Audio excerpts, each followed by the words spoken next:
എമ്പുരാന്റെ character പോസ്റ്ററിന്റെ final ലാപ്പിലേക്ക് എത്തിയിരിക്കുകയാണ് ഈ ചിത്രത്തിന്റെ അണിയറ പ്രവർത്തകർ. ക്യാരക്ടർ പോസ്റ്ററിന്റെ അവസാന ക്യാരക്ടറുകളായ സായിദ് മസൂദിനെയും ഖുറേഷി അബ്രാമിനെയും അവതരിപ്പിക്കാൻ ഒരുങ്ങിയാണ് അവർ. സായിദ് മസൂദ് ഇന്ന് രാവിലെ എത്തി. സായിദ് മസൂദായി എത്തുന്ന പൃഥ്വിരാജ് വിശദമായി തന്നെ തന്റെ കഥാപാത്രത്തെക്കുറിച്ച് പറയുകയും ചെയ്തു. ഖുറേഷി അബ്രാമിന്റെ ജനറൽ ആയിരുന്ന സായിദ് മസൂദിന് ഇത്തവണ പറയാൻ കഥകളേറെയുണ്ട്. എമ്പുരാനിലെ പൃഥ്വിരാജ് അവതരിപ്പിക്കുന്ന കഥാപാത്രത്തിന്റെ ക്യാരക്ടർ പോസ്റ്ററും വീഡിയോയും പുറത്തു വന്നപ്പോൾ പൃഥ്വിരാജ് പറഞ്ഞ കാര്യങ്ങളാണ്. സായിദ് മസൂദിന്റെ ഭൂതകാലത്തിന് ഒരു വലിയ പ്രാധാന്യം എമ്പുരാനിൽ ഉണ്ടാകുമെന്നാണ് വീഡിയോയിൽ പൃഥ്വിരാജ് പറയുന്നത്. സ്റ്റീഫൻ നെടുമ്പള്ളി എങ്ങനെ അണ്ടർവേൾഡ് കിങ് ആയി മാറിയെന്നും ഖുറേഷിയും സായിദും തമ്മിലുള്ള ബന്ധവും സിനിമ എക്സ്പ്ലെയിൻ ചെയ്യുമെന്നുമാണ് പൃഥ്വിയുടെ വാക്കുകൾ. സ്റ്റീഫൻ നെടുമ്പള്ളി എന്ന രാഷ്ട്രീയക്കാരനായും ഖുറേഷി അബ്രാം എന്ന ക്രൈം സിൻഡിക്കേറ്റിന്റെ തലവനായും മോഹൻലാൽ എത്തിയ സിനിമയിൽ അദ്ദേഹത്തിന്റെ ജനറലായ സായിദ് മസൂദ് എന്ന കഥാപാത്രത്തെ ആയിരുന്നു പൃഥ്വിരാജ് അവതരിപ്പിച്ചത്. സായിദ് മസൂദിന്റെ ഹിറ്റ് ഗ്രൂപ്പ്. ആദ്യ ഭാഗത്തിൽ കുറച്ചുനേരം മാത്രമാണ് സായിദ് സ്ക്രീനിലെത്തിയതെങ്കിൽ എമ്പുരാനിൽ സായിദിന് ഒരു പ്രധാനപ്പെട്ട റോൾ തന്നെ ഉണ്ടാകുമെന്ന സൂചനയാണ് സംവിധായകൻ പൃഥ്വിരാജ് നൽകുന്നത്. സായിദിന്റെ പാസ്റ്റിലേക്കും അയാളുടെ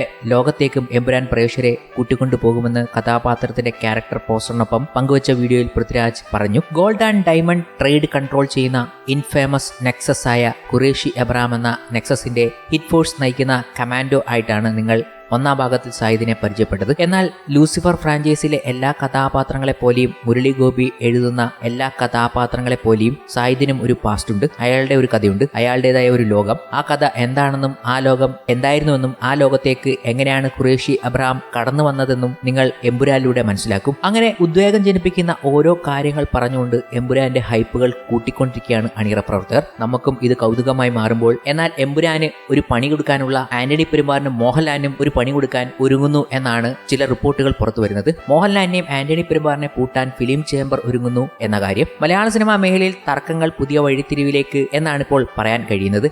ആന്റണി പെരുമ്പാറിനെയും മോഹൻലാലിനെ പൂട്ടാൻ പുതിയ നീക്കവുമായി ഫിലിം ചേംബർ എത്തുകയാണ്. മാർച്ച് 25-ന് ശേഷം റിലീസ് ചെയ്യുന്ന സിനിമകൾ ഫിലിം ചേംബറിന്റെ അനുമതി വാങ്ങിയ വേണം കരാർ ഒപ്പിടാൻ എന്നാണ് നിർദ്ദേശം. മാർച്ച് 27-ന് പുറത്തിറങ്ങുന്ന എമ്പുരാനെ ലക്ഷ്യമിട്ടാണ് നീക്കമെന്ന് സൂചന. ഫിലിം ചേംബറിന്റെ സൂചനാ സമര തീയതി അടുത്തയാഴ്ച പ്രഖ്യാപിക്കും. മാർച്ച് 25-ന് ശേഷം റിലീസ് ചെയ്യുന്ന ചിത്രങ്ങളുടെ കരാറുകൾ ഒപ്പിടുന്നത് ഫിലിം ചേംബറുമായി ബന്ധപ്പെട്ട് വേണമെന്നാണ് നിർദ്ദേശം. ഫിലിം ചേംബറിന്റെ നീക്കങ്ങൾക്ക് ഫിയോക്കിന്റെ പൂർണ്ണ പിന്തുണയുണ്ട്. തങ്ങളുടേത് ന്യായമായ ആവശ്യമാണെന്ന്, അതിനാൽ മറ്റ് സംഘടനകളുടെ പിന്തുണയുണ്ടെന്നും ചേംബർ അവകാശപ്പെടുന്നുണ്ട്. Producers association vice president G Suresh കുമാറിനെതിരെ ഫേസ്ബുക്ക് പോസ്റ്റ് ഇട്ടതിൽ ആന്റണി പെരുമ്പാറിനോട് വിശദീകരണം ചോദിച്ചിരുന്നു. 7 ദിവസത്തിനകം വിശദീകരണം നൽകാനാണ് നിർദ്ദേശം. ഇമെയിലും രജിസ്റ്റേർഡ് തപാലുമായാണ് വിശദീകരണം തേടിയത്. വിശദീകരണം നൽകിയില്ലെങ്കിൽ തുടർ നടപടി പിന്നീട് തീരുമാനിക്കും. ജൂൺ മാസം മുതൽ സിനിമാ നിർമ്മാണവും പ്രദർശനവും നിർത്തിവെച്ച് സമരം നടത്തുമെന്നായിരുന്നു പ്രഖ്യാപനം.